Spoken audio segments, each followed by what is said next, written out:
আসসালামু আলাইকুম, শুভ সকাল বাংলাদেশ। আমি আর বাচ্চু ভাই আরেকটা পাশে ভাই আছে, তো বাচ্চু ভাই ভিডিও বানাইতে আছে যেহেতু আজকে ফ্রাইডে অফ ডেতে। আমরা জানেন সবাই যে আমরা অফ ডেতে ভিডিও বানাই। তো আজকের ওয়েদারটা খুবই খারাপ, বৃষ্টি পড়তেছে, ছাতার নিচে বাচ্চু ভাই আর আমি বৃষ্টিতে ভিজতেছি। তো বৃষ্টিতে মানে ভিজে ভিজে যে ভিডিও বানাতে পারে না, বাচ্চু ভাইয়ের যে আজকে মনে একটা ক্ষোভ যে বেচারা শুক্রবার 12টার আগে ঘুম থেকে ওঠে না, সেই মানুষকে 5টা বাজে ভোরে ভিডিও আপলোড করছে, 7টা বাজে ঘর থেকে বেরোছে। আমি তার অনুভূতিটা আজকে শেয়ার করবো আপনাদের মাঝে। ভাই একটু বলেন কিছু। ভাই আসলে ঘটনা হচ্ছে এতদিন তো আপনারা জানেন কাজ করছি, হেলেডুলে কাজ করছি, ঠিক মতো অ্যাক্টিভ ছিলাম না। আমি ফেস খোলার পরে প্রথম 3 মাস অ্যাক্টিভ ছিলাম, যে 3 মাসে 2 লক্ষ ফলোয়ার হয়েছে। এখন বাকি 3-4 মাসে যায় মাত্র 50,000, কারণ অ্যাক্টিভ ছিল না, ভালোভাবে কাজ করি নাই।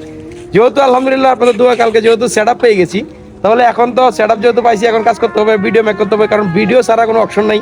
সুতরাং ভিডিও বানাতে হবে। তো টার্গেট ছিল আজকের দিনে 30-35টা ভিডিও বানাবো, কিন্তু ওইদারের জন্য পারলাম না।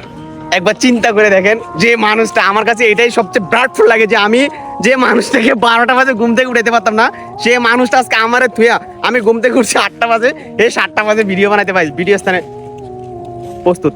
ভাই কি বলবো, বলার মতো আমার কোনো ভাষা না, কিন্তু তার অনুভূতিটা আমি আজকে আপনাদের মধ্যে শেয়ার করলাম। ভালো থাকবেন, আল্লাহ হাফেজ।